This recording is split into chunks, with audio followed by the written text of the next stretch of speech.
Now, I'm going to be speaking to a former representative to the UK of both Israel and the Palestinian Authority. First, let's hear from Daniel Taub, who served as Israeli ambassador to the UK from 2011 to 2015. He joins me from Tel Aviv, and thank you so much for making the time for us today, and I hope you're staying safe there in Israel. First of all, do you have a message for the British people this morning from Israel? And perhaps particularly for the Jewish community in the United Kingdom?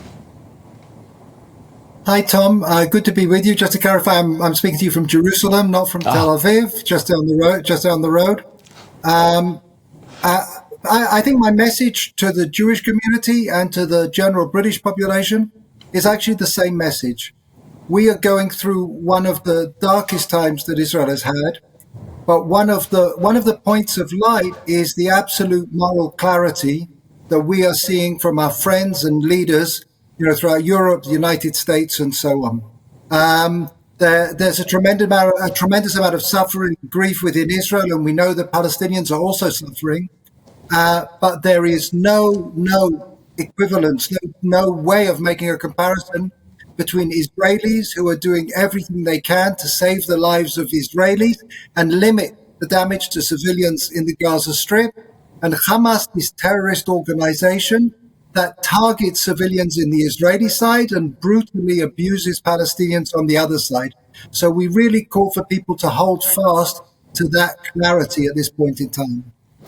There, of course, can be no equivalence made between the proscribed terror group Hamas and the democratic state of Israel. There have, however, been criticisms of the way in which Israel has been conducting its response, particularly when it comes to cutting off water and electricity supplies.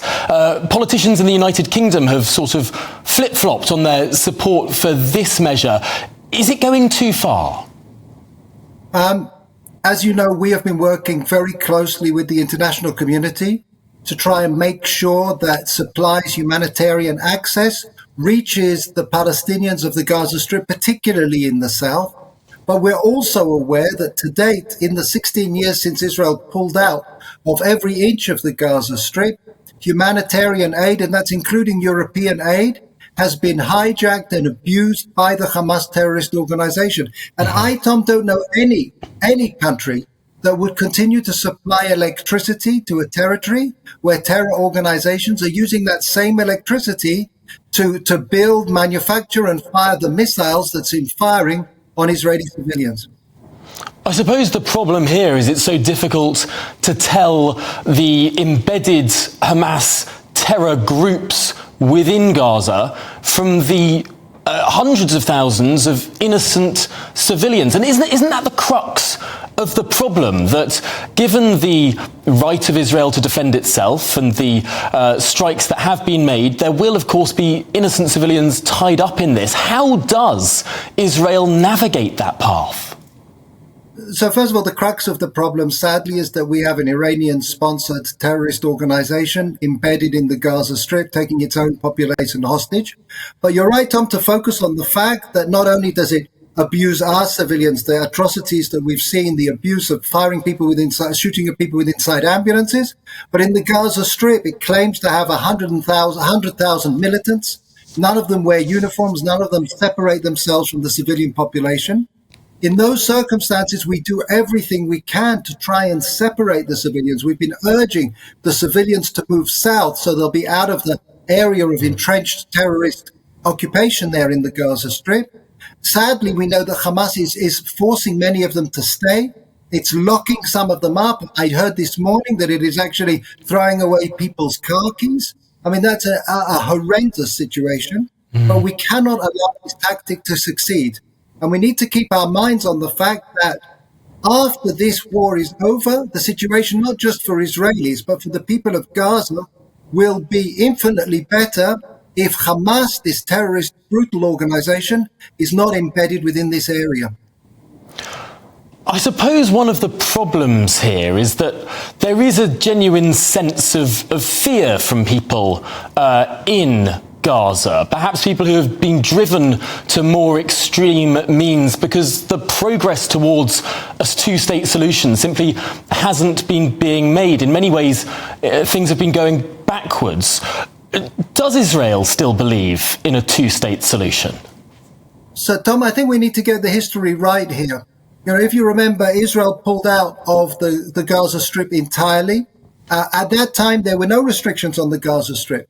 The border with Egypt was run by an EU mission called the EU BAM mission. Palestinians had free passage of trade and so on and so forth. And it was only the fact that Hamas used the territory that we pulled out of to launch repeated attacks against us that actually meant that restrictions were necessary. The original plan when Israel pulled out of the Gaza Strip was to lead to further withdrawals, to try and advance a peace treaty or peace arrangement between Israelis and Palestinians.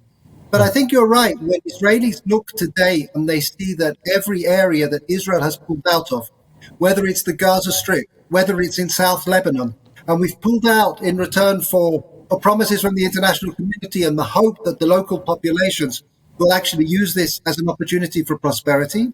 And instead, we've seen Iranian-sponsored proxies actually using these areas as basis for repeated attacks against Israel. I have to say the prospects for further withdrawals don't look promising. Now, of course, you conducted negotiations with the Palestinian Authority around the time of that withdrawal from Gaza. Do you now see that withdrawal as a mistake, given it clearly led to the rise of Hamas? If you remember, it didn't immediately lead to the rise of Hamas. It was 2 years later. The Hamas actually had a sort of fictitious win in elections and then brutalized the regime, threw the Palestinian Authority officials off the roofs and so on and so forth. The fact is, a peace will not keep itself. A peace needs to be maintained with effort from both sides.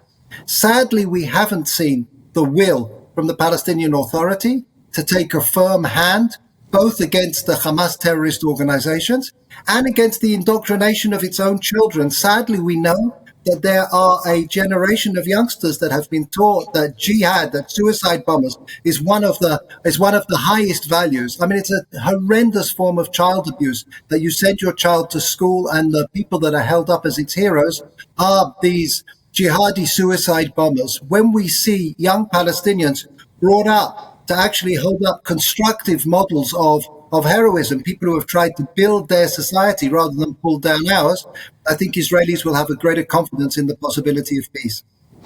It seems peace in the Middle East is a lot further away today than it was perhaps a month ago. Ironically, it might well have been the march towards normalization of relations with Israel and surrounding countries, an extension of those Abraham Accords that sparked this horrific Hamas terror attack in the first place, likely promoted by Iran.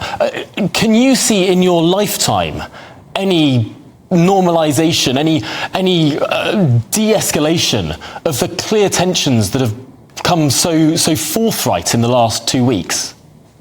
So I think we do have to hold fast to the possibility of hope. I mean, I think if you look in our region, one of the lessons that we can learn is that it's very hard to reach peace. But when you do reach peace, it's more resilient than you might have thought. We have peace treaties with Egypt and with Jordan, which have held fast despite the Arab Spring and all sorts of upheavals in the region. We have, as you pointed out, Tom, we have peaceful relations with a number of Gulf states. We have a very important rapprochement process with Saudi Arabia, which may itself have been part of the Iranian calculus. It is so clear to anybody who looks at the region that if you are forward-looking, if you care about your children, peace brings such extraordinary dividends in terms of cooperation, in terms of shared resources. We just need to try and strengthen those people who care more about their children than destroying ours. Well, Daniel Taub, I thank you so much for your participation in the programme.